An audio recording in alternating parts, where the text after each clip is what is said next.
Our faculty respondent for this panel will be Professor Seth Rockman. Professor Rockman is Associate Professor of History here at Brown University. He is a specialist in revolutionary and early Republic United States history with a focus on the relationship of slavery and capitalism in American economic and social development. His 2009 book, Scraping By: Wage Labor, Slavery, and Survival in Early Baltimore, won several awards, and he is co-editing the volume Slavery's Capitalism: A New History of American Economic Development. Thank you.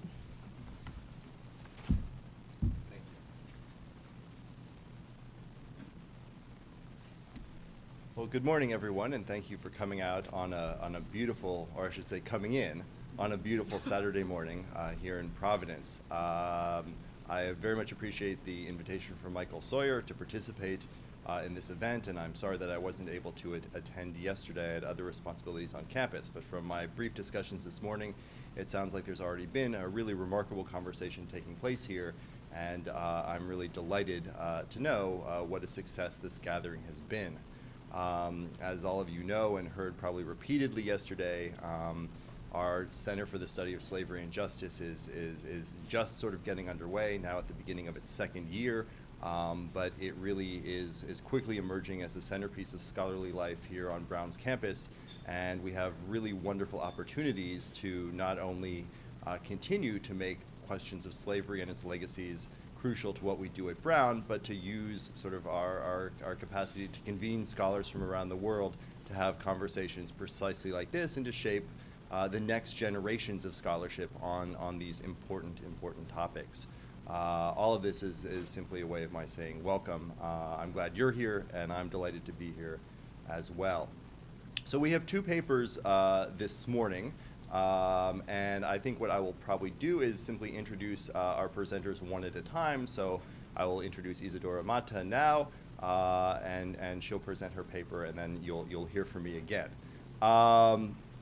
And then after Stella Vincenneau's paper, I will come and put out a few thoughts to sort of open up a conversation, and ideally it will be incumbent upon all of you to help our two presenters along with me to think through these issues and push this work forward in new and exciting directions.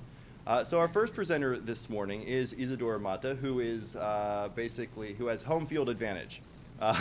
She is a graduate student in the history department at Brown University, is a highly active and visible member of our department, is someone who I've enjoyed having in seminars, and particularly this semester getting to work with, as Isadora is serving as a teaching assistant in a class on the history of capitalism. Although, as Isadora and I both know, it's actually a class on the history of slavery. Of course, yes. But we haven't had to beat the students over the head with that. We're just sort of working that in. Isadora was born and raised in Brazil and completed her BA in history at the Federal University of Rio de Janeiro in 2003 and earned a master's degree from the Center for Study of History of Culture at the State University of Campinas in 2005. Her research interests, as you'll certainly hear documented in her paper, include 19th century Brazilian history, comparative slavery and emancipation in the Atlantic world, and more generally the study of race in Latin America. She'll be talking out of what promises to be a really remarkable dissertation project. The only thing that is standing between her and it are qualifying exams in about 6 weeks. But once Isadora has flown over that hurdle, as I know she will be well on her way to doing a remarkable project pertaining to the meaning of the U.S. Civil War and the possibilities that the U.S. Civil War opens up for enslaved men and women in Brazil in the latter decades of the 19th century. So let me turn it over now to Isadora Mata.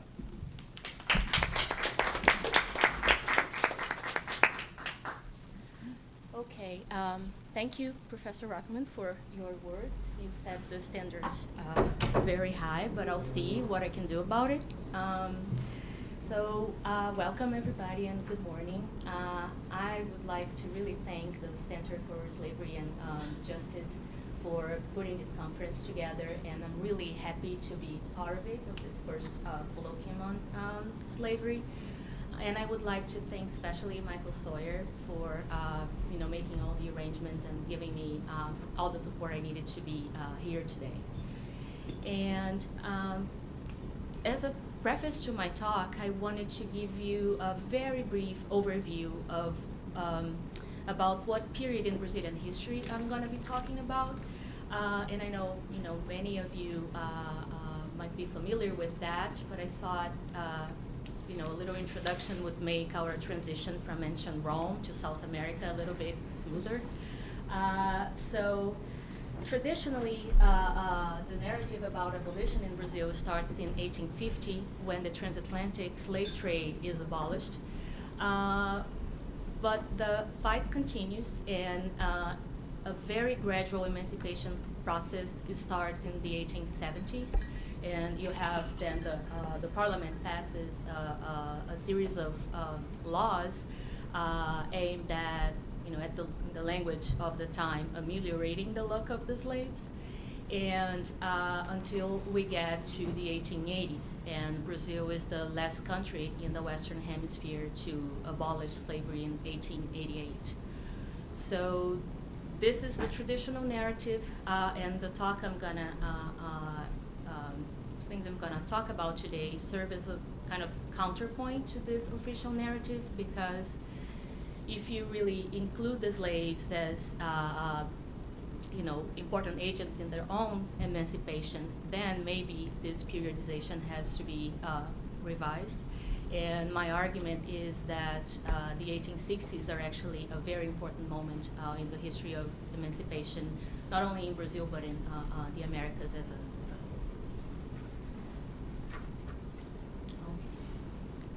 So almost 150 years ago, in this very month of October in 1864, a massive slave rebellion unfolded in Minas Gerais, a province located in the southeast of Brazil. There we go. So the province you see in green is Minas Gerais. And the translation for the name of this province is actually General Mines. So this is the heart of all the mining industry in Brazil until the present.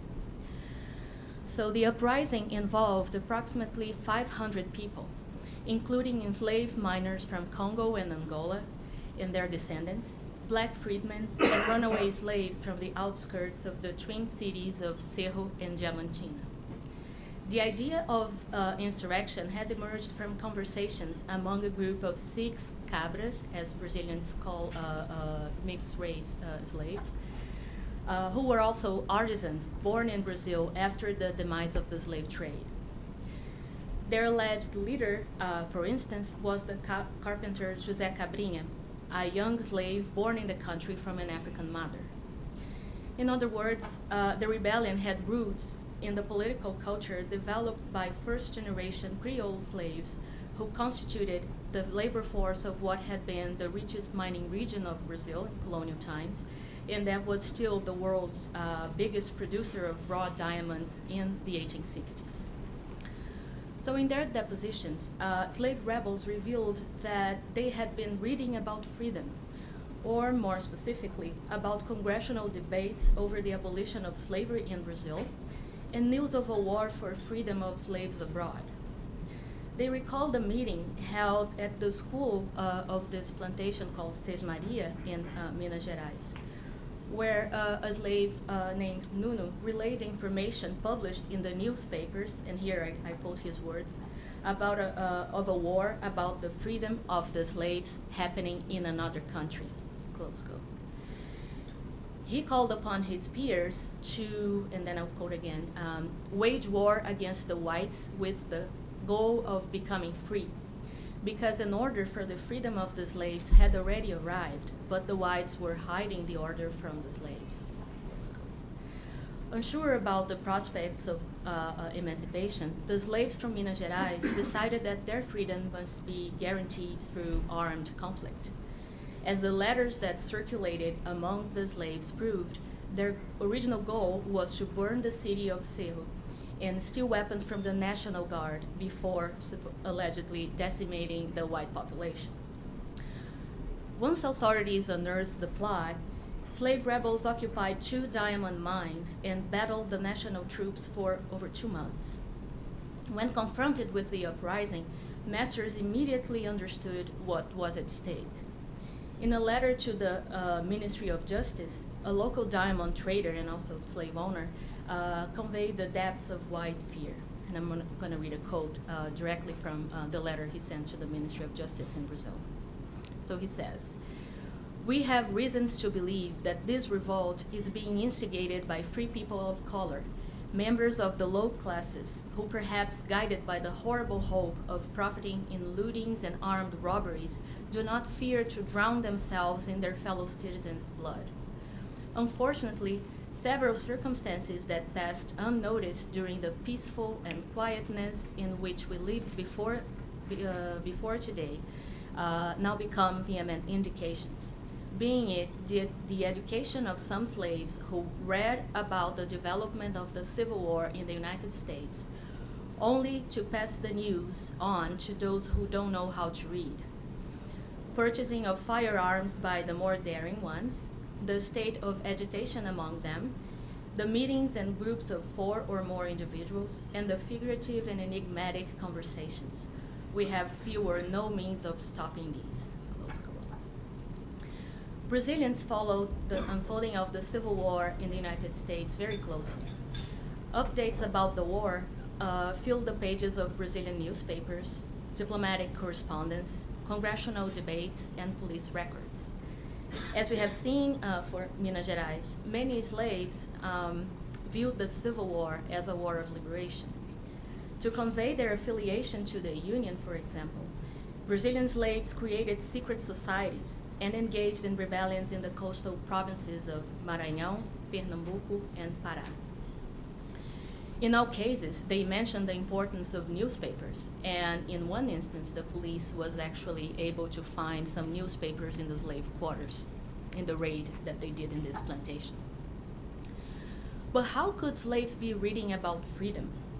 How could a predominantly illiterate slave population organize uprisings around information circulated in the press? So this is the question that is, guiding my research right now.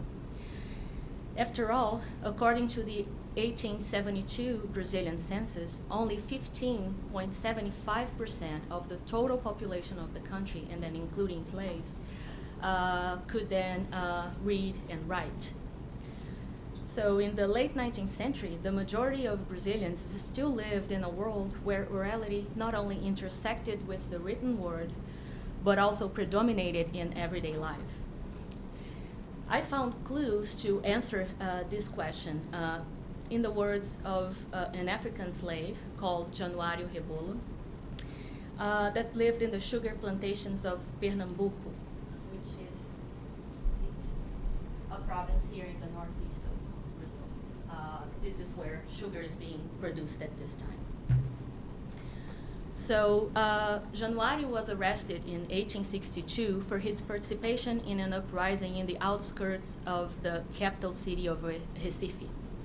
When interrogated at the local police station, he told authorities that he had joined rebel slaves after hearing that, and then I quote, all of them had been freed by the government, and that their masters had to pass on their letters of emancipation, close quote.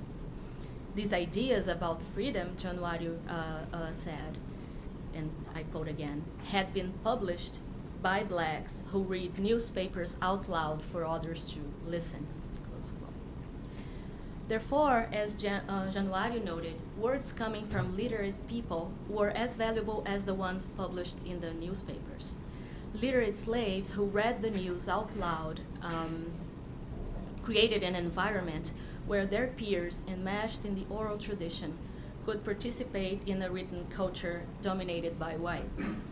By listening to others, slaves learned about national and international events and infused them with new meanings around which practical opposition to enslavement could coalesce.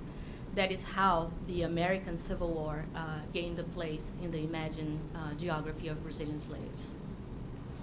So relying especially on literate peers with access to newspapers, Brazilian slaves educated themselves about the U.S. Civil War and wove narratives of the conflict abroad into the liberal critique of slavery that had started to sway the country in the 1860s. The overlapping histories of Brazil and the United States, I argue, are better understood through what historian Philip Rockman has called geopolitical literacy.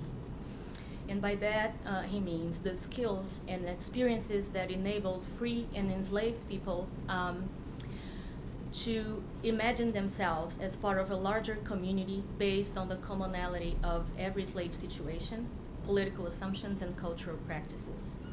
African Americans, and by that I mean African Americans North and South, forged communities and conducted politics in very similar ways across the Atlantic.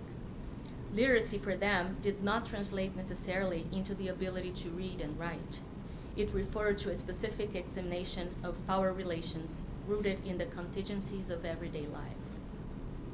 Conversant with the political culture of the so-called Age of Emancipation, Black workers relied on underground networks of communication to circulate intelligence and imagine solidarities beyond national boundaries. The cross-pollination of ideas and political commentary deeply influenced the history of emancipation in Brazil. So news about the war in the United States sparked other rebellions in the Brazilian provinces of Maranhão and Pará in the 1860s. So first we have, I talked about a rebellion that was here in the southeast in Minas Gerais. Then I talked about Pernambuco that was here, that is here in the northeast. And now there is a rebellion here in Maranhão, and another one in the heart of the Brazilian Amazon in Pará. So in the early days of September of 1861, the Confederate brig Sumter docked at the port of São Luís, capital of Maranhão, and hoisted the Confederate flag above Brazilian waters. Despite the position of neutrality declared by Brazilian Emperor Pedro II, the Sumter remained at the harbor for many days to procure coal and provisions from Brazilian traders. In the end of September, however, the Union brig Powhatan arrived in São Luís. When informed about the proximity of a Confederate crew, the Powhatan captain almost provoked a diplomatic crisis. He publicly threatened, and here I quote him, to capture the Sumter and drag it away under the purview of Brazilian fortresses and warships, close quote. The incident generated outrage among Brazilian authorities, who viewed the statement as a violation of Brazilian sovereignty. Slaves, however, followed the event with hope, imagining Americans as allies in their struggle for freedom. So Maranhão is a place where American ships in their way to California would usually stop for some days, and news about the Civil War also came with the crew, and just the fact that they were at the port and that people could see the American flag, it created all kinds of expectations in this community. So the slave Agostinho learned about the confrontations between the American vessels from black freedmen who had formed what he called clubs in São Luís, to discuss what to expect from the Americans, who they presumed to be abolitionists. On his way back to his master's sugar plantation in Anajatuba, a village in the outskirts of São Luís, Agostinho alerted local slaves to the fact that freedom was on the way, for American troops would soon disembark from the warships. In a couple of days, several Anajatuba slaves fled sugar and cotton plantations, or refused to work for their masters, having proclaimed themselves free. The threat of a massive slave revolt materialized in the end of September of 1861, as rebels secured allegiance from the defiant runaway communities that surrounded the capital of Maranhão. Provincial troops and civil militias soon descended upon Anajatuba's plantations, arresting and beating slaves like Agostinho, whose crime had been to provide blacks in Maranhão with a new subversive language inspired in the West Civil War. The same rumors of insurrection reemerged a year later in Pará, so a province in the heart of the Amazon. In February of 1865, a slave rebellion devastated the Fazenda Pernambuco, also a sugar plantation in Pará. Property of the, well, we call it the Carmo order, but it will be, I think, the Carmelites, right, in the United States. So it's property of the Catholic Church, the plantation, as the Catholic Church owned many slaves in Brazil. So the revolt had started as a response to the overseers' cruelty and gathered almost 200 slaves who decided to arm themselves and take over the plantation. When alerted about the rebellion, the provincial president, José Vieira Couto de Magalhães, sent a confidential report again directly to the Ministry of Justice. He judged that the information, and these are his words, was of some importance because the war in the United States had spread the belief among Pará slaves that they will be all emancipated, close quote. Slaves throughout the Amazon region actually believed that the provincial president had already signed an emancipation decree, but refused to pass it along to their masters. Moreover, the provincial Magalhães, the provincial president, confided in the Bishop of Belém. The danger emanated from the fact that the slaves also had newspapers with them. So the examples coming from Maranhão, Minas Gerais, and Pará shed light on the operation of a society with writing, in which, even though few people could read and write, written activities greatly influenced the entire population. The difficulty of understanding how slaves connected events recorded in writing to concrete struggles for freedom arises from the misconception that, once printed, news carried an unequivocal message. For oral sectors of literate cultures, perfect linguistic transmission over distance did just not exist. So every time a slave read newspapers aloud to his peers, for instance, he compelled the formation of new meanings by his listeners. So literacy had important political and personal consequences in a slave society where whites with a written culture dominated blacks steeped in the oral tradition.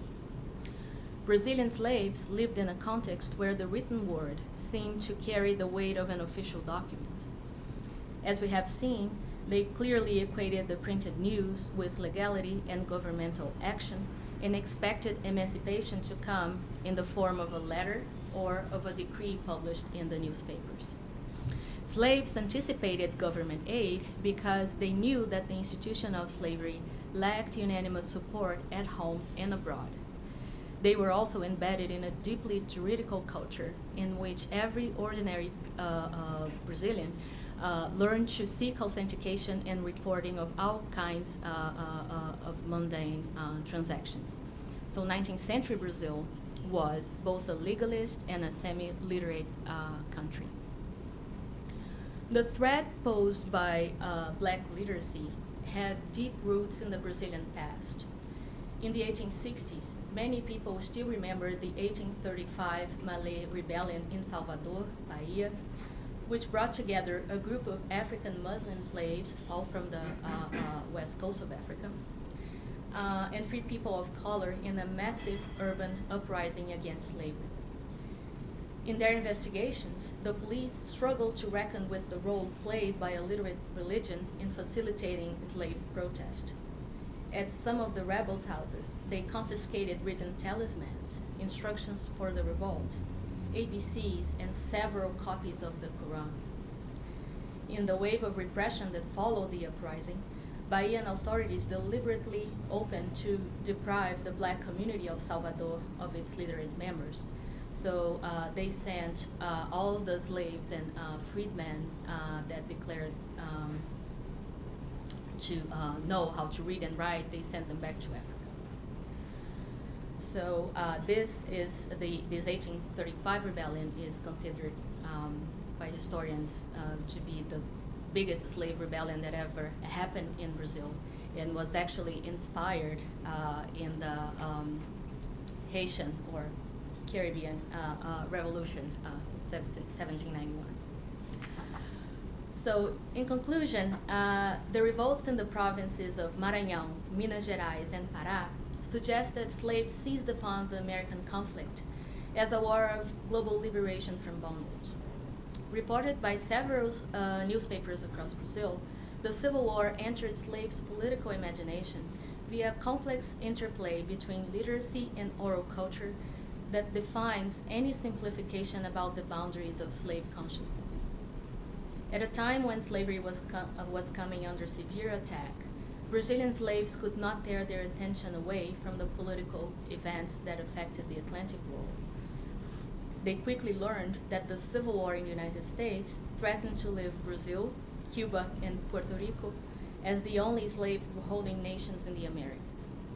To the surprise of many, Brazilian slaves took up arms at the very places where they worked, just as their neighbors to the north had done.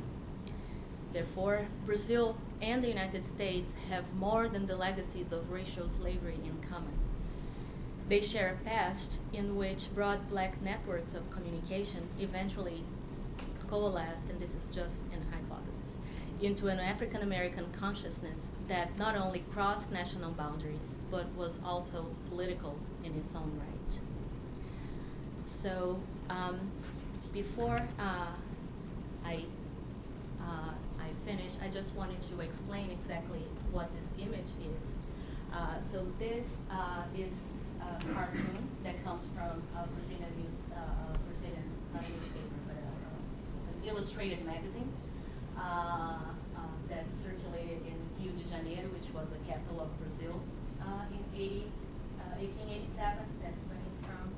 And it shows, I don't know if you can see that, but here there you see 9 slaves gathering around this one slave that is reading a newspaper.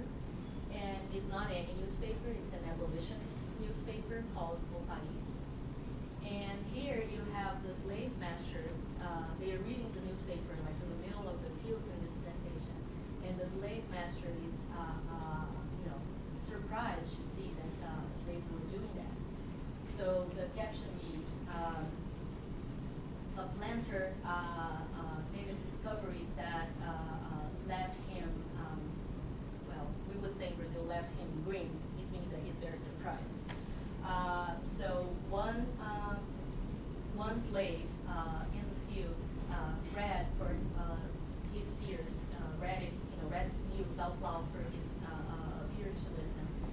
And he was reading a speech that was being given by one of the senators in the Brazilian parliament that were fighting for abolition. So this comes only in 1887.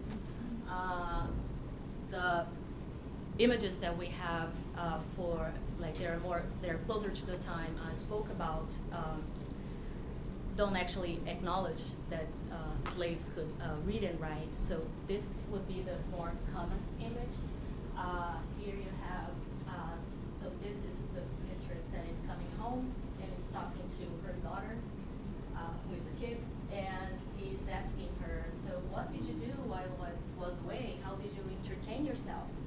And the little girl says, oh, I read the newspaper to Joana and Felicidade, who are the 2 slaves that are here.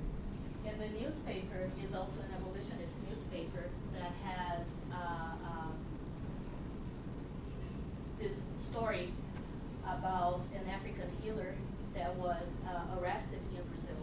And he created a big uproar in Rio de Janeiro because he was very famous among slaves. So this is the image for the 1870s. And when we get to the 1880s, then we have like a broader recognition and discussion about literacy in Brazil. Thank you.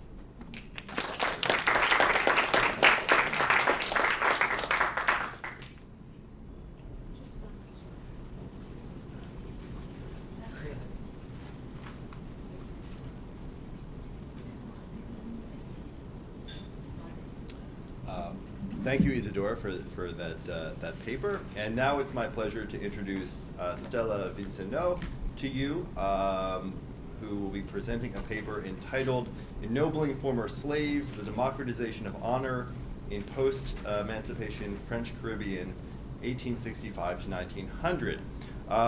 Vincenot was born in Guadalupe, and she holds a Master's of Philosophy from the University of Montpellier and an MPhil in French and French Studies from NYU.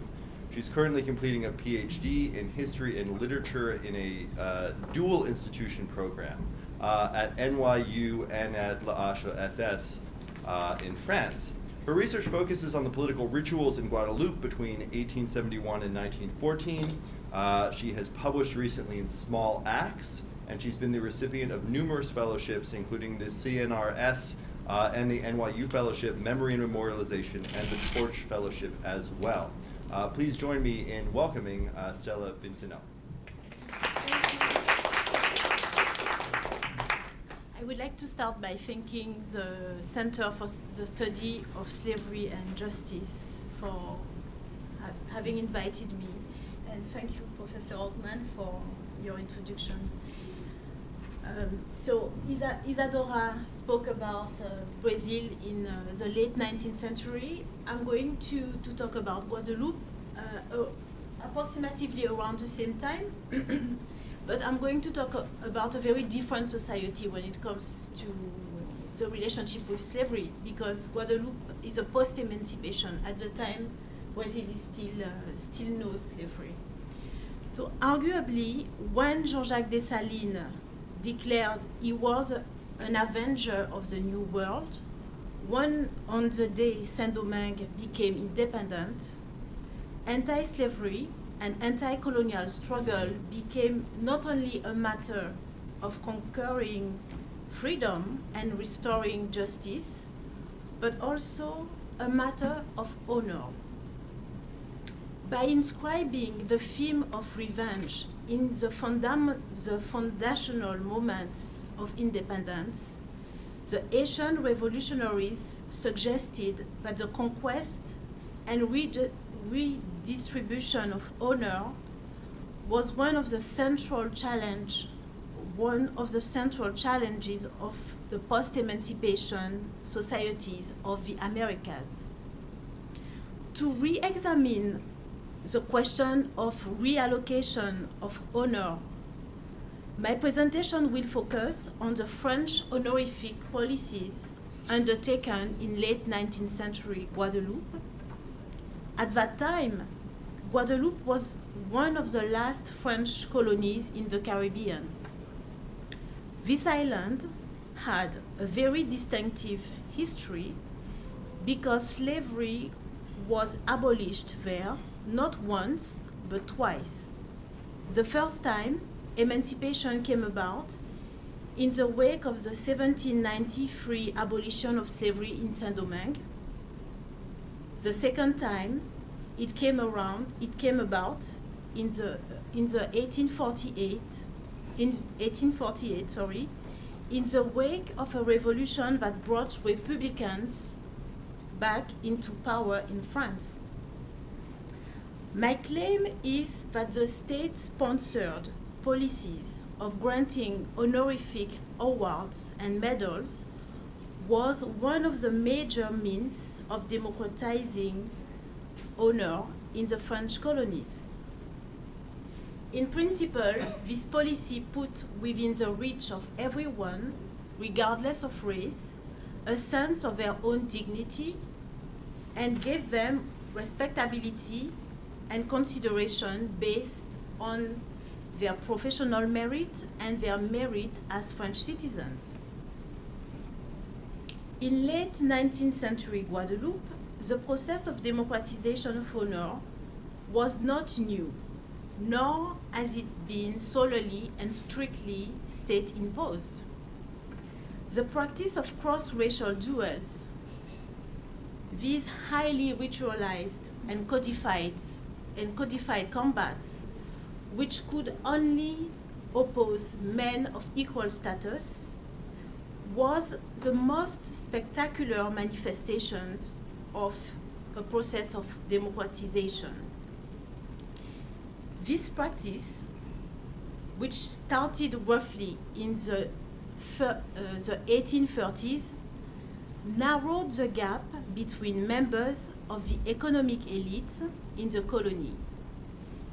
The stakes of these duels were usually to defend or to re-establish personal or collective respectability.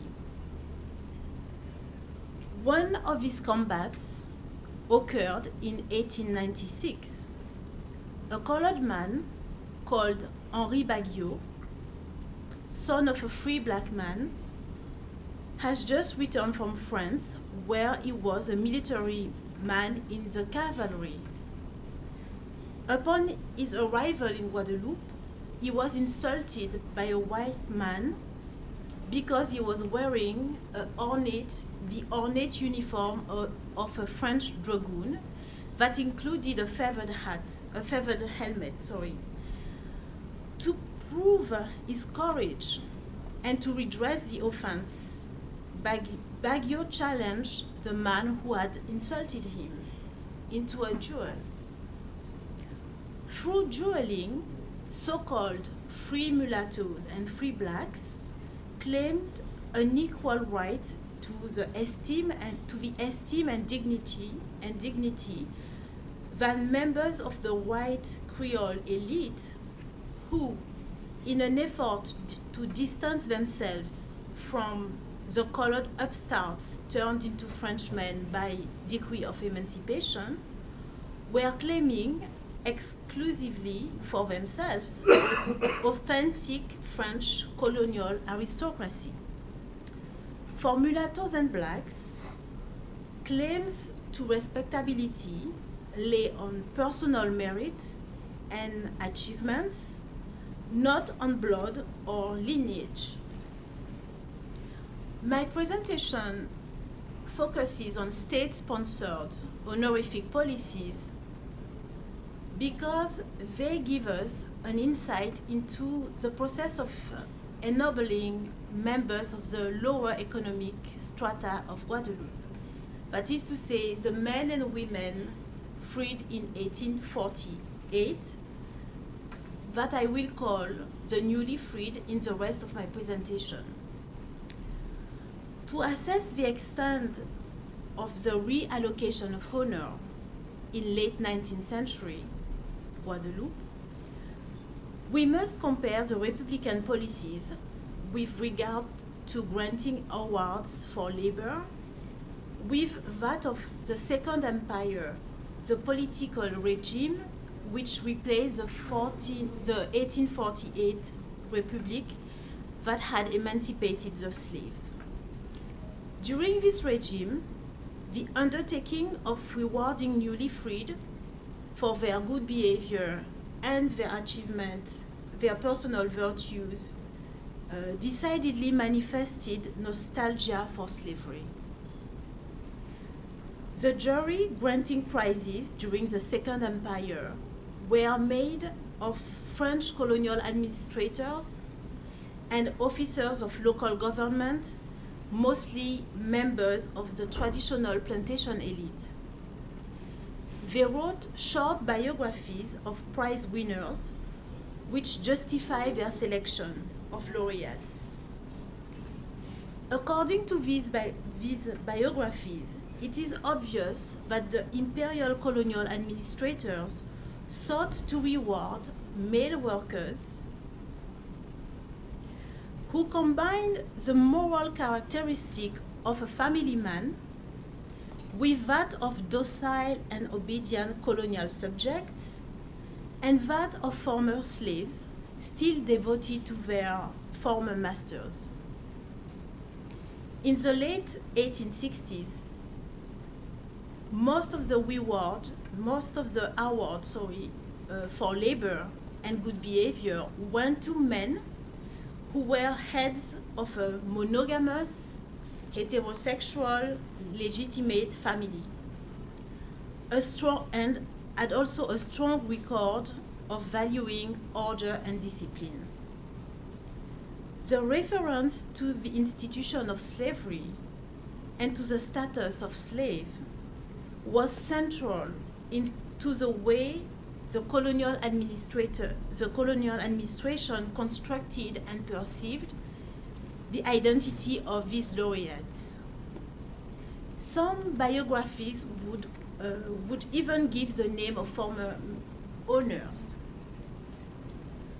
20 years after emancipation, 1/3 of the laureates' biography were still describing these men and women who had been free for decades as former slaves who refused to abandon their masters and in some cases were still supporting them financially.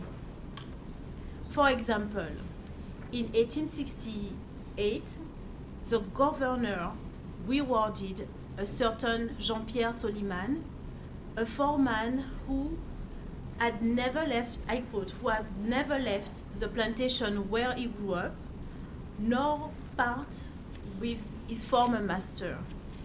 A man left in his care since he was in his cradle, unquote. This foreman, like many other workers, praised for their disinterestedness and loyalty, was commended for loving the whole family that once owned him as if it was his own. The French imperial colonial administration, which valued social stability and continuity over the clean break from slavery, sought to honor and reward models of good behavior and respectability, which, for the most part, dated back to slavery. The nostalgia for slavery, evident in the imperial honorific policy, is hardly surprising. This policy was that of representatives of a conservative and authoritarian political regime headed by the nephew of Napoleon, the French leader who had re-established slavery in Guadalupe in 1802. During his tenure, Louis-Napoleon Bonaparte, the nephew, tried to closely model himself after his uncle.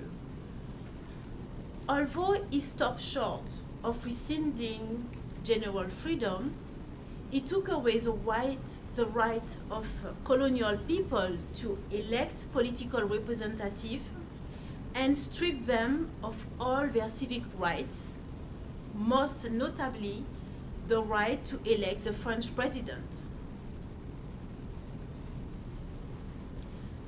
A clear break with the culture of nostalgia for slavery would not occur before France returned to a republican regime and enshrined this mode of government in its 1875 constitution. When republicans came back to power in mainland France after the hiatus of the Second Empire, their first move in terms of colonial policy was to restore all civic rights to Guadeloupean men, regardless of color or fortune. The Republican honorific policy eventually caught up with the broader colonial policy. Little by little, the way one discharged his civic duties became a component of respectability. Administrators increasingly portrayed laureates as worthy and honorable citizens. The biography of the steward of a plantation called Saint-Pierre Périssin is very telling in this regard. The governor granted him a gold medal, in principle, to reward his professional merit. However, the administrator failed to mention a single professional virtue or achievement that might explain why such a prestigious award was bestowed on the steward. He spoke only of Périssin's civic virtues, highlighting his involvement in his community and describing him as a modest, honorable man. I quote, highly esteemed by his fellow citizens, a man who performed his civic duties as citizen in an exemplary manner, unquote. French citizenship functioned almost like a republican letter of nobility, which bestowed a new dignity on former slaves. After 1879, the biography of laureates no longer mentioned their having been slaves. The colonial administrators who wrote them used periphrases and verbal convolution to avoid referring to bondage. They also presented the prize winners under a new light. These men were no longer slaves, they were citizen farmers, a blend of moral, civic, and professional virtues. Through the honorific policy, the administration tried to encourage men to become farmers and small landowners because such men were seen as a source of social cohesiveness and the backbone of rural democracy. The independent peasant farmer, farming his land, raising his family, and eager to collaborate with other members of the society, came to be viewed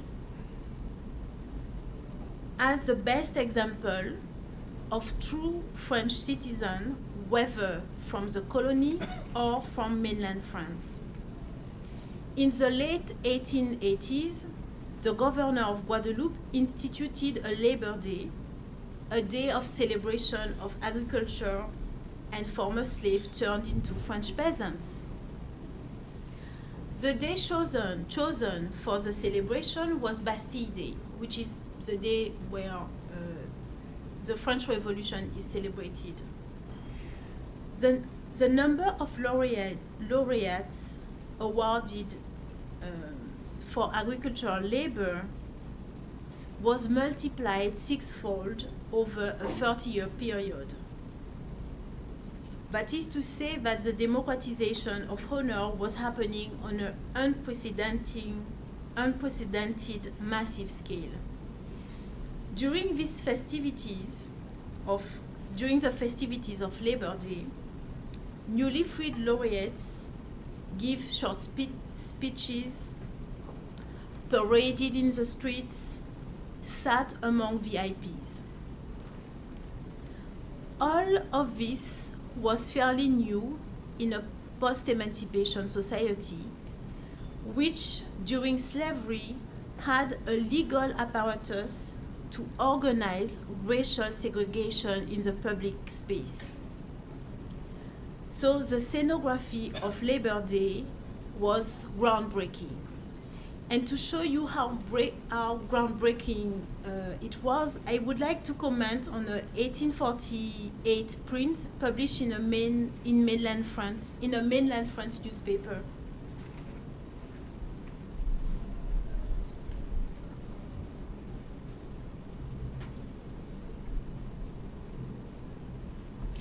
So this is a print.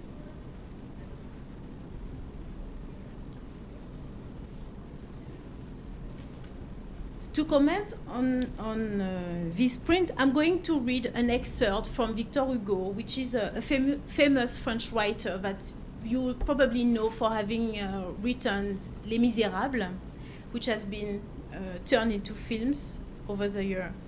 So this writer was also a very renowned French abolitionist. And he probably saw this print image representing a celebration of abolition of slavery in Guadeloupe, and this is what he wrote in his journal. I quote, The abolition of slavery was solemnly proclaimed in Guadalupe. Captain Lerle, that you see here, Captain Lerle, governor of the colony, read the decree of the French Assembly from the top of a raised platform in the middle of a public square surrounded by a huge crowd. It was the most beautiful sun of the world. When the governor proclaimed the equality of the white race, the mulatto race, and the black race, 3 men were on the podium. They virtually represented all 3 races: a white man, the governor, a mulatto man who held his umbrella, and a Negro who held his hat. In this ceremony, organized to celebrate slave access to equality, colored people function as servants, subservient people, which, according to me, defeats the purpose of the celebration. By contrast, the Labor Days organized in late 18th century, in late 1880s in Guadeloupe, will celebrate distinguished heroic figures, the peasant citizens who were laureates of the Medal of Agricultural Labor. Ultimately, the Republican policies of ennobling the citizen farmers were partly a failure. While it renewed the vision of former slaves, now distinguished citizens, it did little to destabilize economic hierarchy and quench the thirst for social mobility. Ultimately, the Republicans favored the reproduction of economic inequalities over social ascension and meritocracy. In a context where people from the poorest strata started to believe that schooling gave them the true keys to freedom and improving one's social standing, the medals of agricultural labor became devalued signs of greatness. Thank you.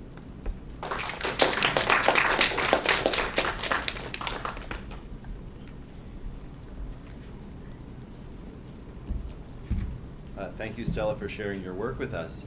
I'll spend a few minutes putting some thoughts out there regarding these 2 papers, and then we'll have time to open up for a wider conversation. So what we're looking at here are 2 papers pertaining to political culture and the politicization of everyday life.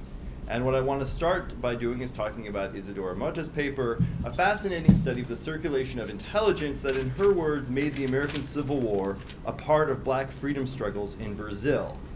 And Mota builds around the concept of geopolitical literacy, which itself builds upon a long tradition of thinking about the circulation of ideas in the Atlantic Basin that moved between Africa, the Americas, and Europe with the same velocity as did people, as did commodities. And this circulation of ideas clearly has within it a vast amount of political content, sometimes explicit, sometimes implicit, but always present. The sort of scholarship on the circulation of information within slave societies has taken off in the last several decades. There's no doubt about that. Scholars have taken the concept in the United States of the grapevine telegraph and moved that into a significant understanding of the mobilization of American slaves on the eve of the Civil War and the process of self-emancipation that would follow. Certainly scholars who've looked in the United States at the attempt to suppress abolitionist propaganda through having the Postal Service refuse to deliver inflammatory materials below the Mason-Dixon line, people who've studied the so-called Negro Seaman Acts that forced black sailors from the North who were free to lodge in jails in Charleston or in New Orleans when their boats docked there. All of this attests to the degree to which the dominant society understood that information was a profoundly dangerous thing. And scholars working in the United States have pretty much cataloged an endless number of examples of the kind of political information that enslaved men and women had, information that they could use to influence the nation's events. There's scarcely a presidential election between 1828 and 1860 for which there are not many reports of slaveholders declaring, "Oh my goodness, I can't believe it, my slaves actually know the difference between Polk and Clay, and they think that if Polk wins, they will be emancipated. How foolish." Well, regardless of the foolishness of putting one's hopes of freedom on James K. Polk, the fact of the matter is that enslaved men and women did understand that there was a relationship between national political events and their possibilities of liberation. Solomon Northrop reported that while in Louisiana, word of the war against Mexico that the United States fought between 1846 and 1848 created tremendous hope and tremendous senses of possibility. It wasn't quite clear how, it wasn't quite clear why, but nonetheless, slaves understood that as the United States was commencing a war against a southern neighbor, that this might in fact create opportunities for freedom. This geopolitical literacy allowed slaves to imagine distant allies, to envision the demise of their owners, and perhaps most importantly, to think spatially, to map freedom based in all sorts of different ways. In the United States, sometimes that meant looking south. So that might mean fleeing to St. Louis, fleeing to New Orleans, fleeing to Baltimore, cities in which enslaved people might disappear among the larger population of free people of color. But it might also mean looking to the West Indies. It might mean looking to Canada. It might mean looking to Mexico. There's a spatial component to geopolitical literacy, and this is one of the elements that I hope Mota will continue to pursue as she develops this project, to in fact think about the mental maps and the spatial imaginaries that exist for enslaved people, so that it's not simply that there's something going on several thousand miles to the north in which slaves may get free, but that this reality actually needs to be documented in sort of in geographic form, if you will. And to think more in geographic terms, I think, could be quite productive. It's clear that geopolitical literacy conveys the capacity to appropriate and deploy the political culture of the dominant society. For instance, it was no accident that Nat Turner intended to begin his 1831 insurrection on July 4th.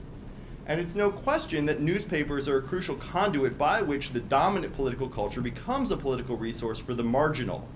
The workplace practices of reading aloud, and I'm thinking, for instance, in cigar manufactories, as I believe Rebecca Scott discusses, or in taverns, as E.P. Thompson drew our attention to in The Making of the English Working Class, or in numerous other spaces of work and leisure alike, that these spaces by which the dominant culture's written words become part of an oral culture, this transmission is hugely important. And Mota is right to observe that this is not simply a top-down process in which high ideas are translated in an unmediated fashion to people lower on the social spectrum, but rather this process of reading aloud makes for the possibility of reinterpretation in providing different kinds of inflections to the text, and perhaps most importantly, a kind of creative mishearing.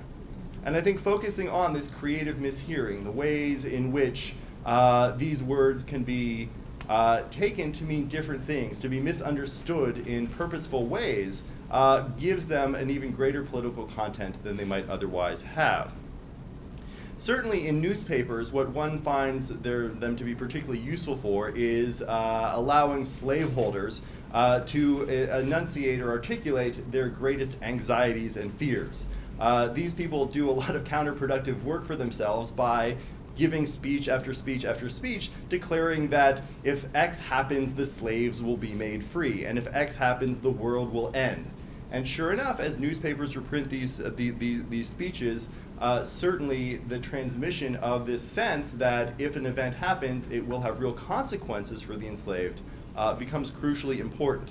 Scholars have highlighted this process in a number of political settings. For instance, in the United States, scholars looking at transatlantic radicalism of the 1790s have focused on the democratic Republican societies in cities like Philadelphia, who talk about and read about the French Revolution and who develop a kind of Paineite language of the rights of man, not so much from reading Tom Paine, but by reading the screeds of monarchists in England, declaring that the French Revolution is the most contagious and dangerous event that the world has ever known, and if it is allowed to continue, then the world will be turned upside down.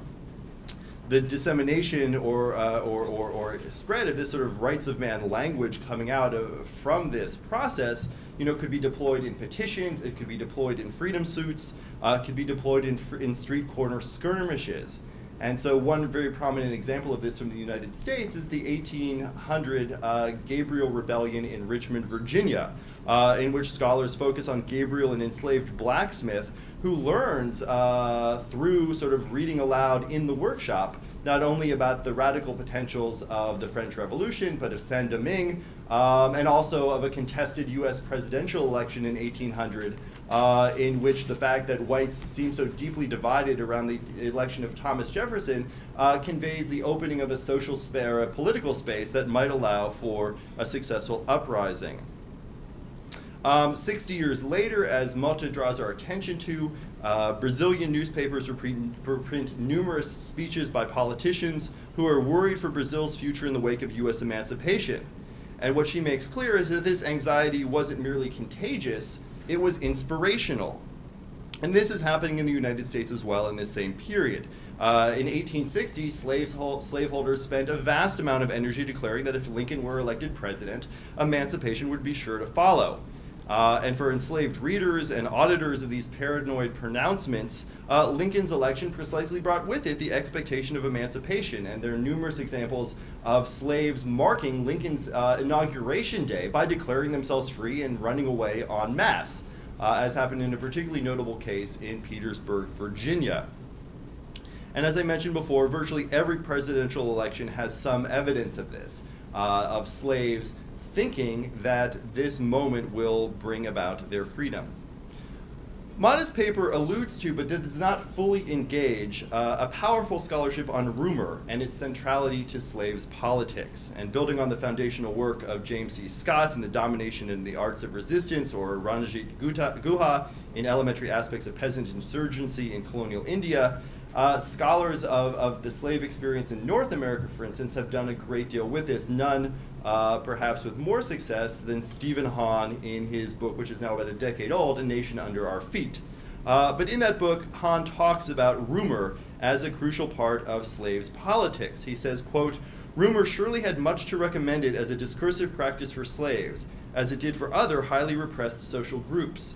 Its source is cloaked in anonymity, it normally flows through established channels of everyday life, and it is open to continuous improvisation and embellishment, thereby activating and energizing, in effect politicizing, those who become involved in its circuits. Rumor especially seems to thrive when events of vital importance are taking place, enabling the articulation of aspirations and anxieties that cannot otherwise be expressed.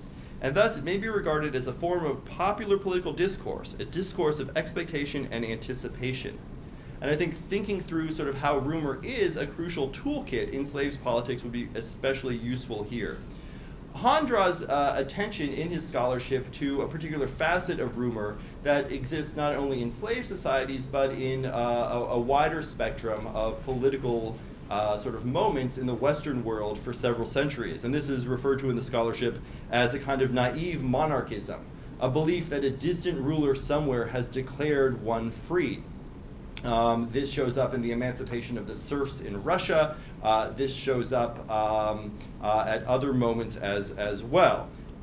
These emancipatory rumors usually focus on a decree by a king, by an imperial parliament, by some colonial ruler who has every intention of effecting liberation, but this is being blocked by some sort of local set of circumstances.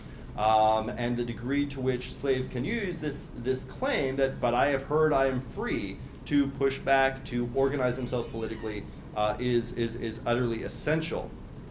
We see this in Mata's paper when she talks about the expectation that enslaved Brazilians have regarding how emancipation will come, the fact that it will come in the form of print. It will come on an official piece of state paper with a stamp on it. It will come on a decree posted on a church door. It will come in a proclamation that is printed in a newspaper. And the degree to which enslaved people have this expectation of print, and print as a missive of a distant decision of emancipation, I think is really important. It does suggest that there is, in this culture, a sense that print does grant ideas a kind of legitimation. It grants them a kind of power. It makes them real. And the ability to not just sort of respond to this reality, but to create it through rumor, I think is an essential part of this project, and I urge Mata to think a little bit more about rumor and its politics as she pursues this project further. Let me turn my attention to Stella Vincenot and the democratization of honor in Guadalupe. So what we have here is a study of the French colonial state seeking to democratize honor. And the question that surrounds this is why? What exactly are they up to? Right? What is your incentive to democratize honor? Presumably it is not because you feel bad about the long history of slavery in Guadalupe and want to make amends. Clearly something else is happening here. Is it about promoting and generalizing an identity of Frenchness at a moment of colonial expansion? Is it about enforcing the patriarchy by rewarding men who adhere to specific kinds of family behaviors? Is it about racial subordination by invoking, as many of these awards do, at least in their early stage, the loyalty of people during their moments of enslavement? Is it about creating a particular kind of political or labor regime within a colonial setting, in praising the citizen farmer? But as Vincenot notes, this is a mode of promoting a kind of rural democracy, but even then the question is why? What is the investment of the French colonial state in a notion of rural democracy? Is this a means of simply advancing social stability, or does this project have other kinds of implications? The question, I think what's at the heart of this is that the democratization of honor is functionally a disciplinary project. And the question that we have to keep coming back to is exactly what it's trying to focus on.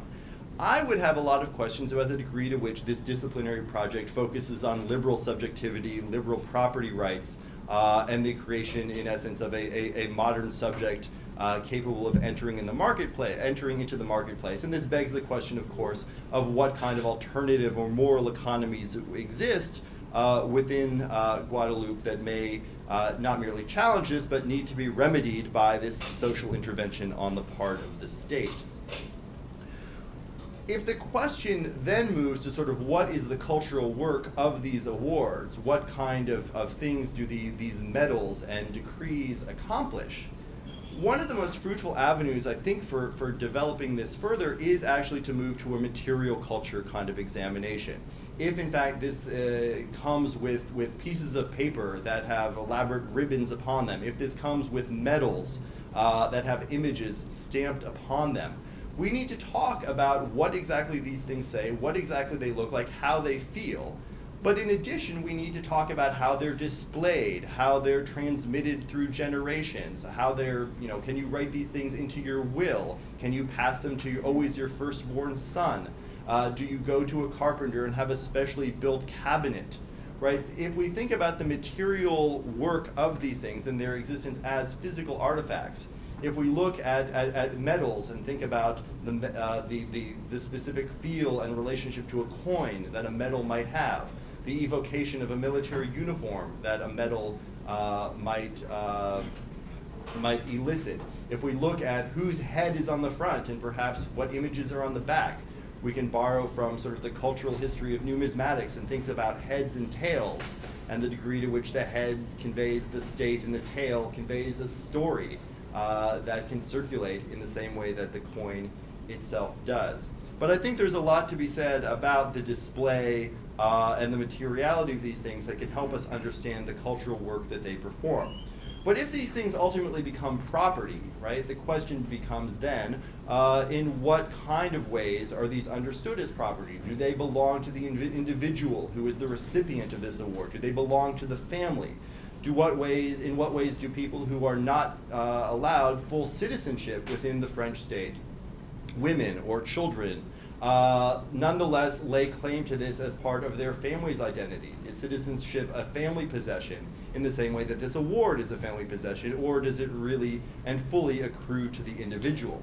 Certainly there's a great deal of scholarship from the United States in the wake of emancipation, and particularly around the 15th Amendment, and the degree to which African American voters understand that while the franchise belongs exclusively to adult black men, it nonetheless belongs to the family unit as a whole, and black men are exercising the vote not merely on behalf of their families in a patriarchal kind of way, but rather simply reflecting the will of their families. And scholars like Elsa Barkley Brown have drawn a great deal of attention to the idea that a kind of civic franchise here in the vote, but potentially in terms of these honorifics, can be understood as a possession for a larger group of people, which suggests in turn a kind of moral economy that runs counter to the dominant society's notion of each individual functioning in a one-to-one, unmediated relationship to the state and to the marketplace as a whole. These are questions that I think could be pursued further, but it's a project that has a great deal of potential as we think about what post-emancipation societies look like in the Caribbean and perhaps in the Americas most generally. So with those comments, I would like to once again thank our presenters for their work, and now encourage our audience to provide some questions that will allow them to elaborate what they're trying to accomplish in their respective dissertations. Thank you.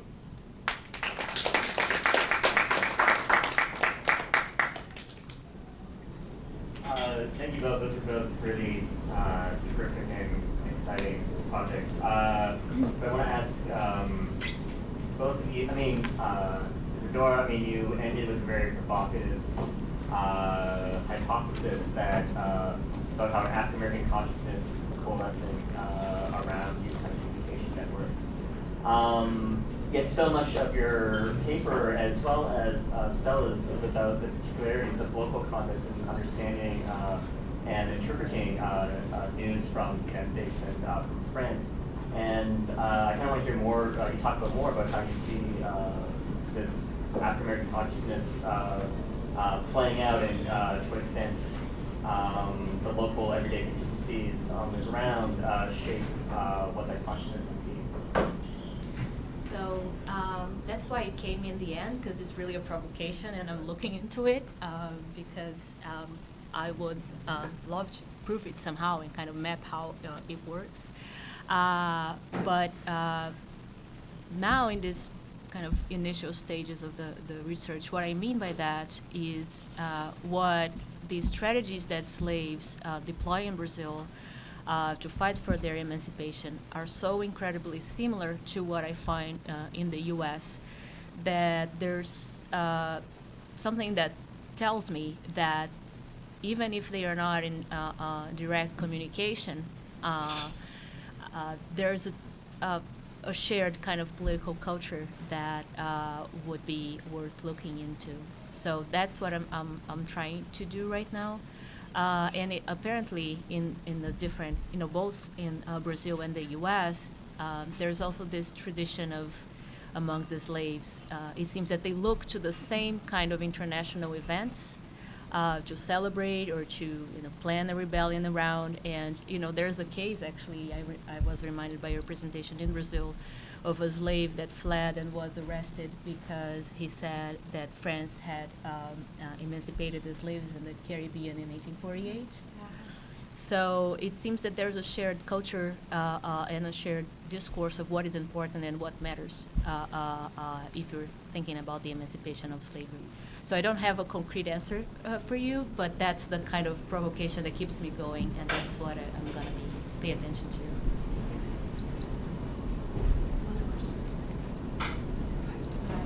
Thank you both for your presentations. I have a question for each of you. So my question is actually going to be connected to Kristen, because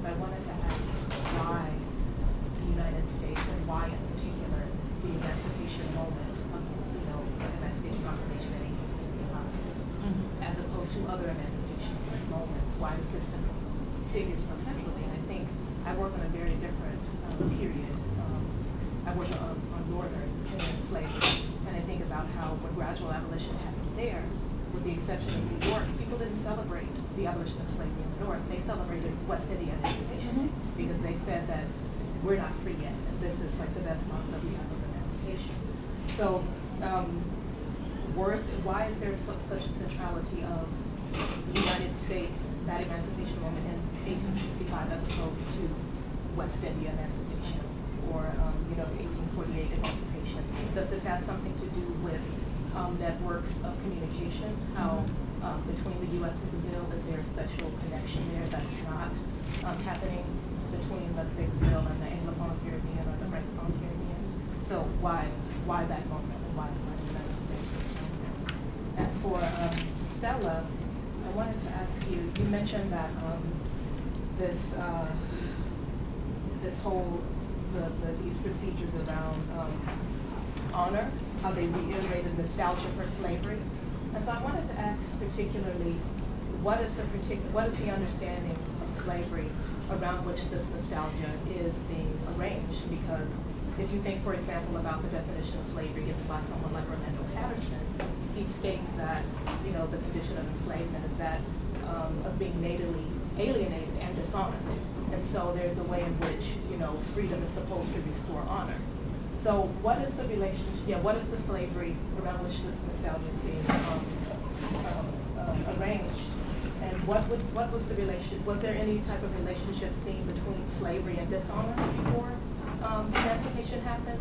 And how are notions of honor then reworked in post-emancipation that makes it less about freedom than it does this nostalgia about slavery? Okay, so why the United States? So what I presented today is part of a kind of larger project that actually started with the Haitian Revolution.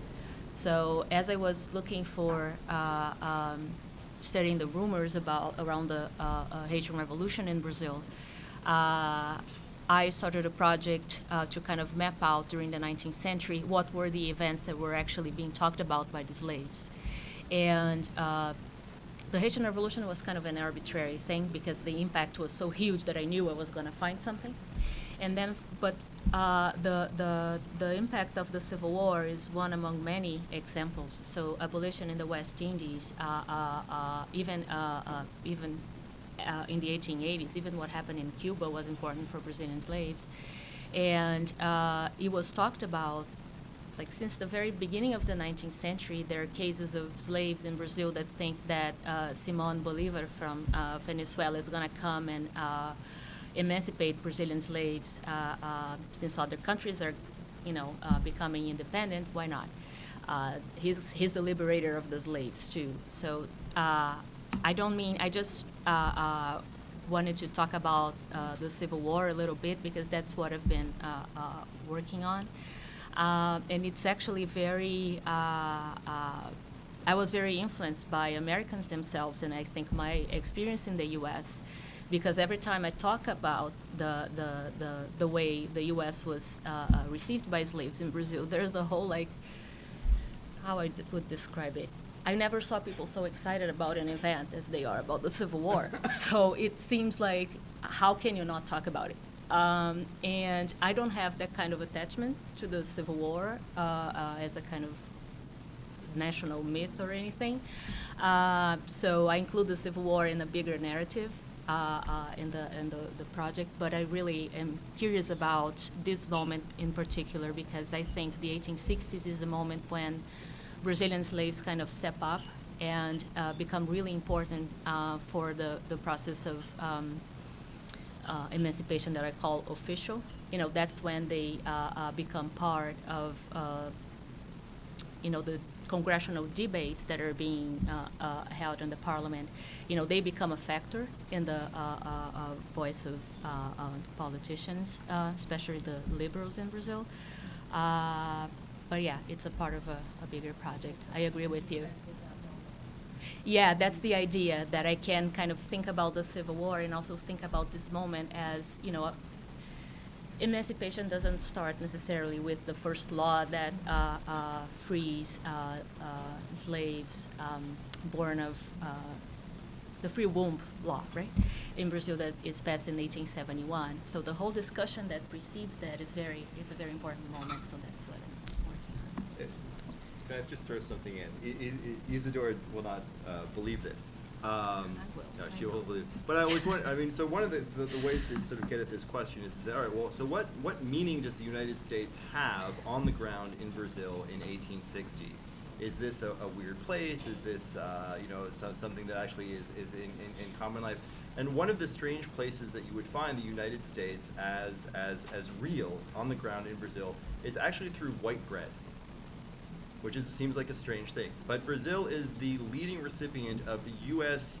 flour exports from the Chesapeake in the 1850s. And American white bread becomes a status commodity within particularly the urban centers of Brazil.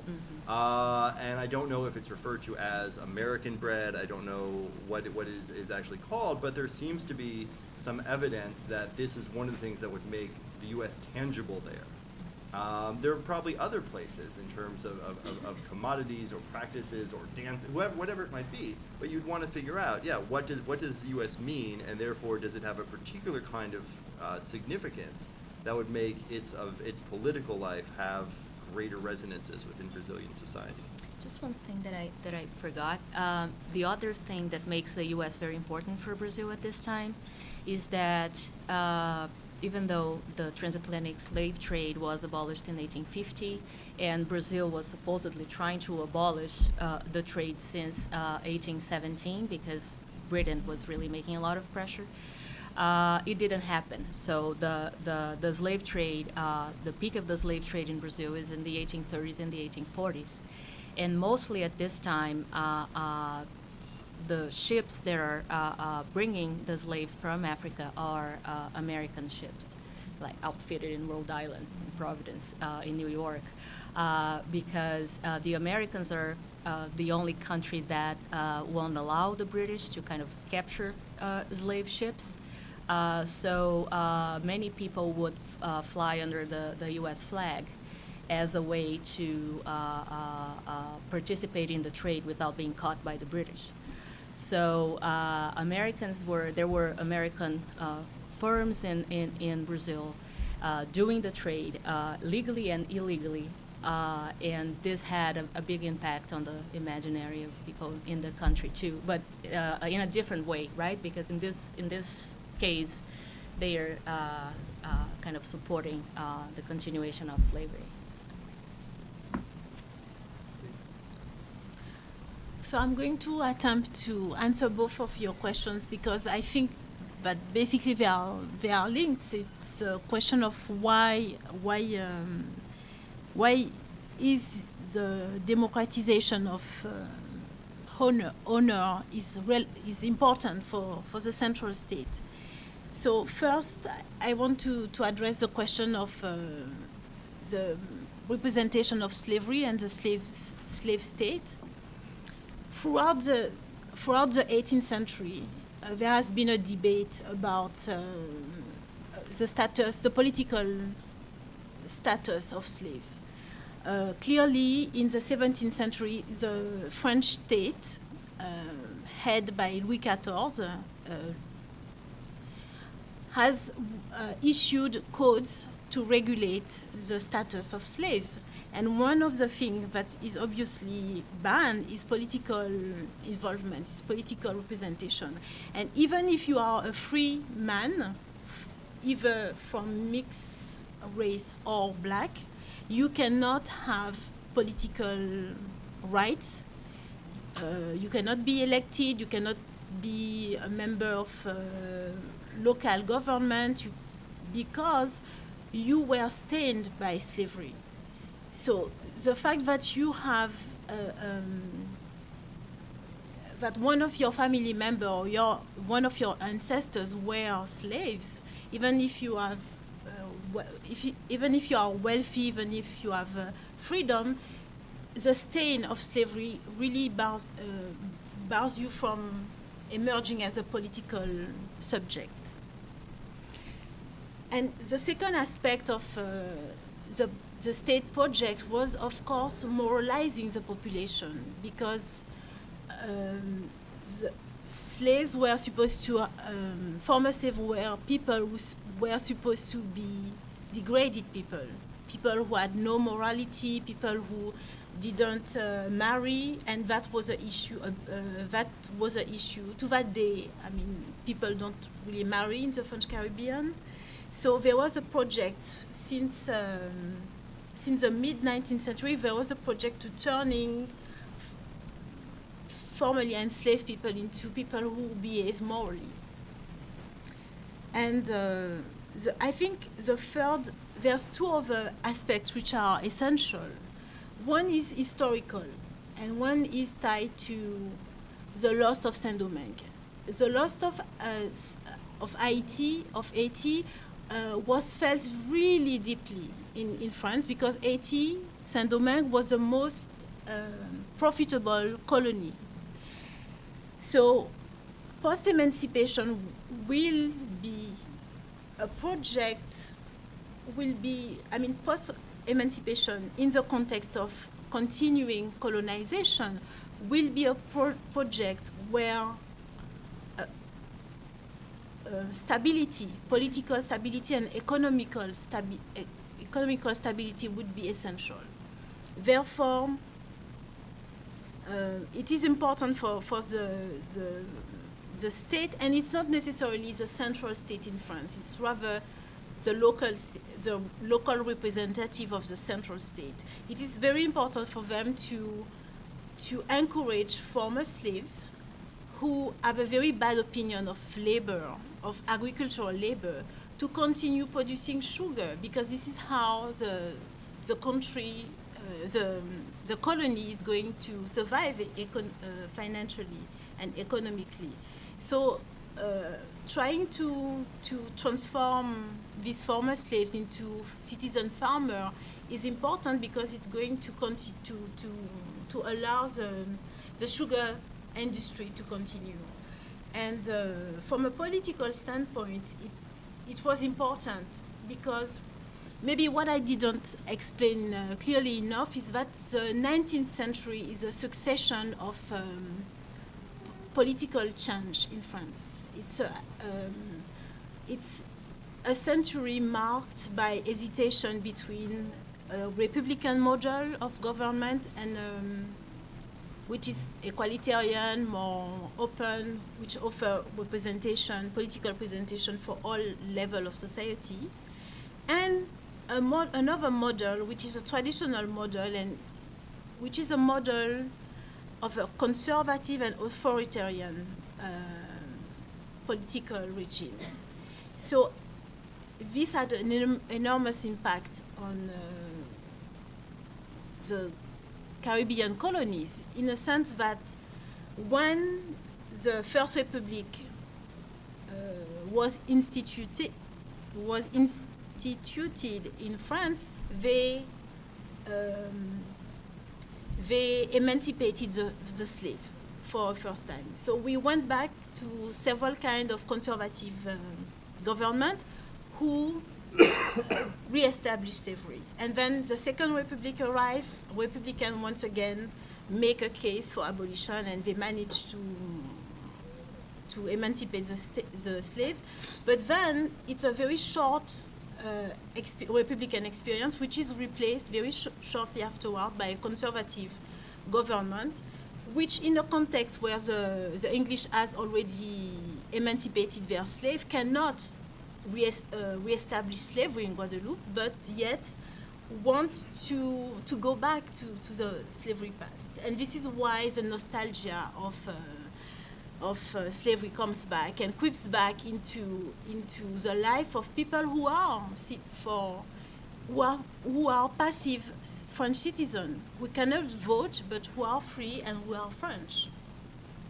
So, yeah. And one more thing I would say is the question of economy is very important, because one of the projects behind creating a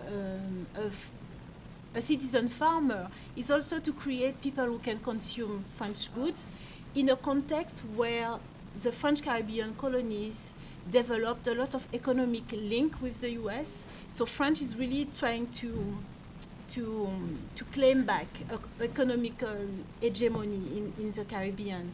And this will be very important 60 years afterward, when the crisis of 1929 will slam the US economy. France, because France has so many economical ties with its colonies, France will not see the effect of the crisis, the economical crisis. So there was a financial economic incentive to do so. To create a citizen who can consume. Right.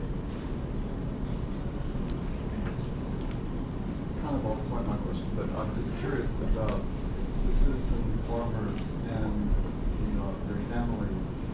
Because you mentioned the case of Baguio, who had gone to France and had served and came back and was in zoning in with Guadalupe. What was the attitude of the French government toward the citizens who were not allowed to vote? Was a tax being extracted from Guadalupe?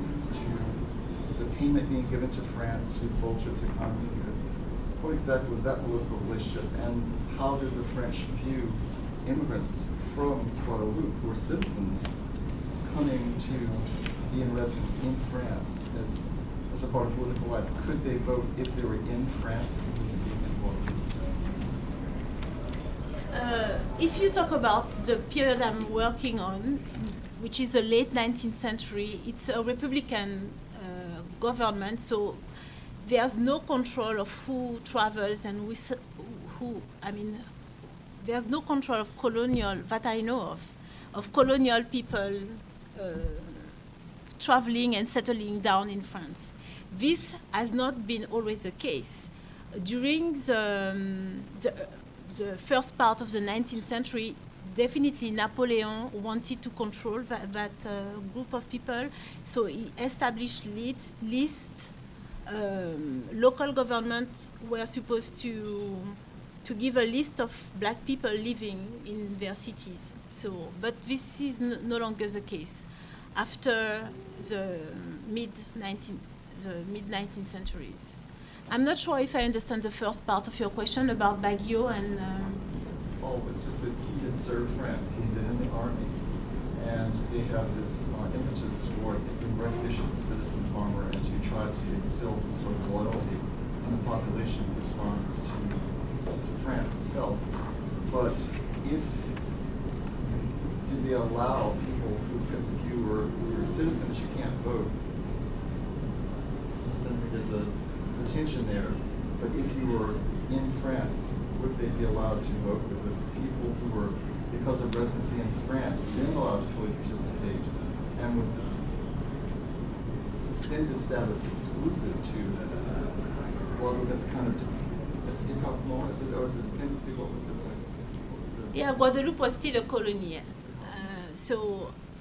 It was a very weird political system because you have a colonial system, so you have a governor and you have certain representation in the national bodies, political bodies which are in Paris, but yet you are not totally assimilated to any other department in France. And the political quest of Guadeloupean from this period was precisely to become a French department like any other. But as far as I know, and I can't say that I've done extensive research on the topic, but as far as I know, there is no reason why a Guadeloupean in mainland France should not vote. There, for example, a couple of years after the period I'm talking about, the second highest political, the second highest politician in France, or I should say elected politician, would be from Guadeloupe. He was the president of the Chamber of Representatives, so it was, the president was higher than him, but so he was a Guadeloupean mulatto.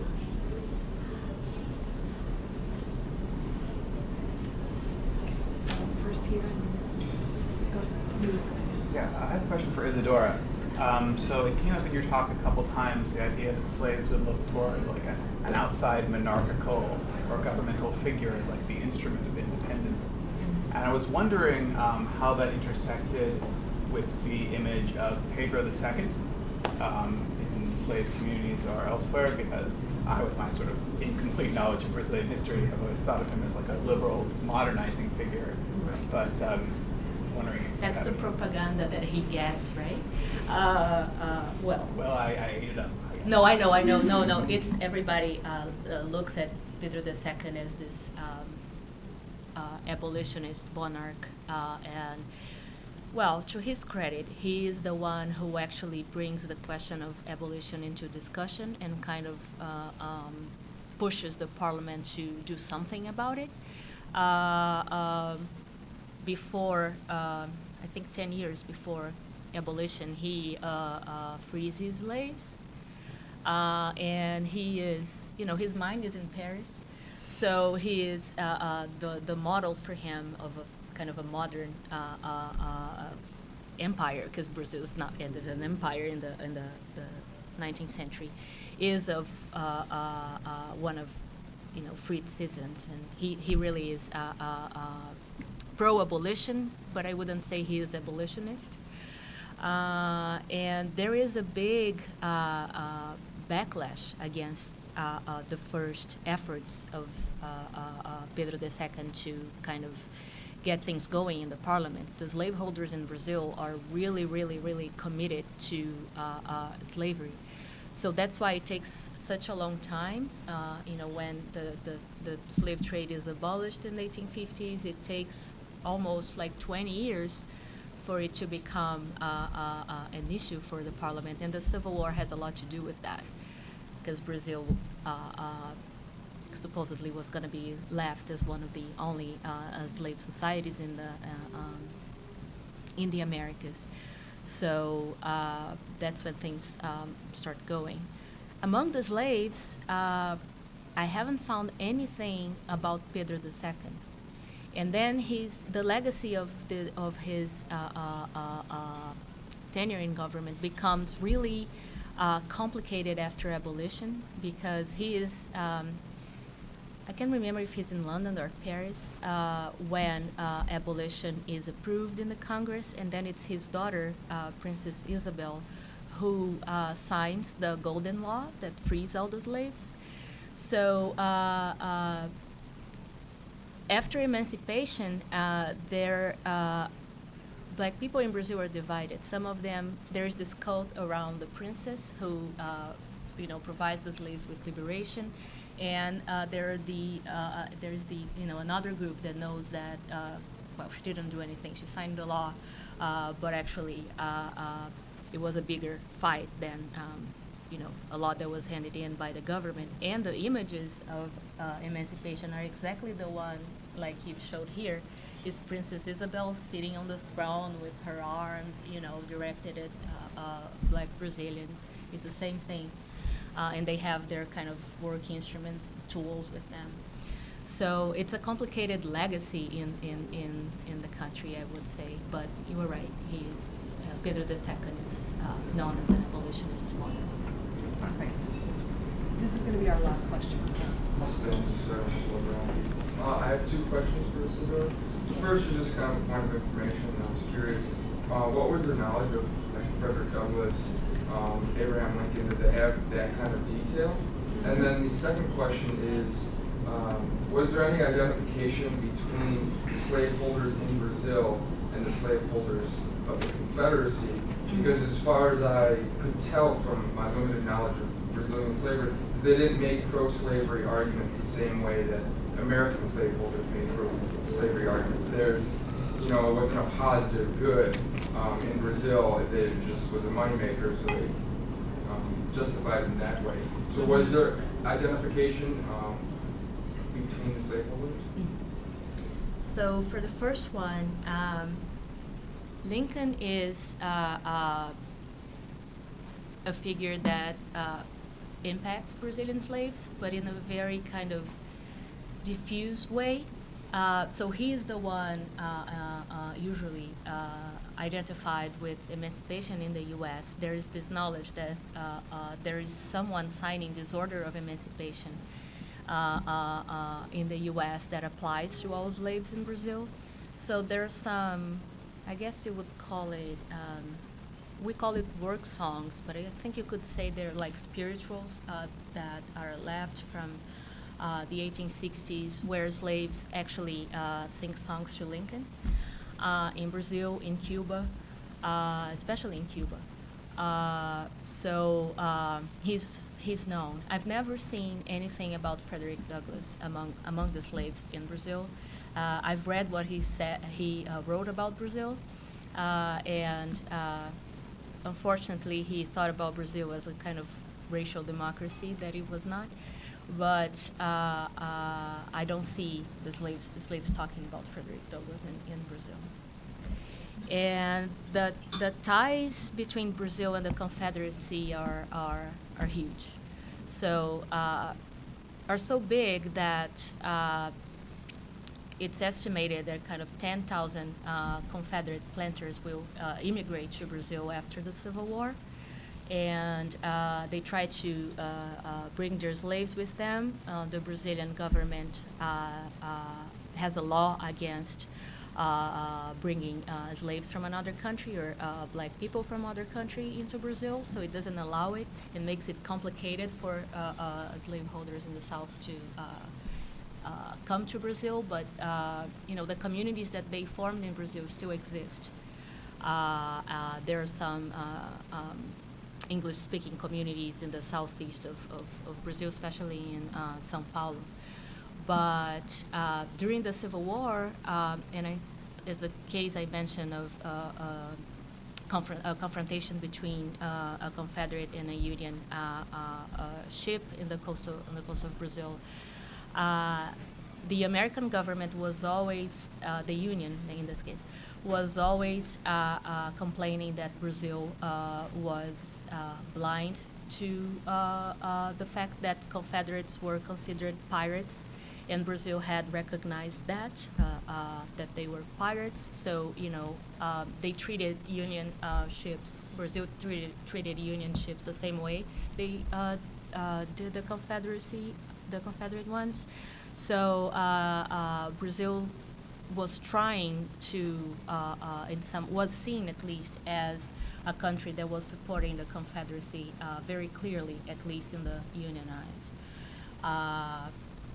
But there are direct links between Confederate slaveholders in the South and other Confederate other slaveholders in Brazil. And the Confederates actually imagined Brazil as a part of the slave empire that they would love to build. And this is true for the North too, because Lincoln was involved in coming up with this project of sending freed African Americans to Brazil after the Civil War. So one of the ideas was to send African Americans to the Amazon, and found like a little Liberia in the Amazon, but the Brazilian government said no, because it was very scared of having emancipated slaves in its own country. All right, well, maybe at this moment everyone can join me in thanking our panelists for their excellent papers.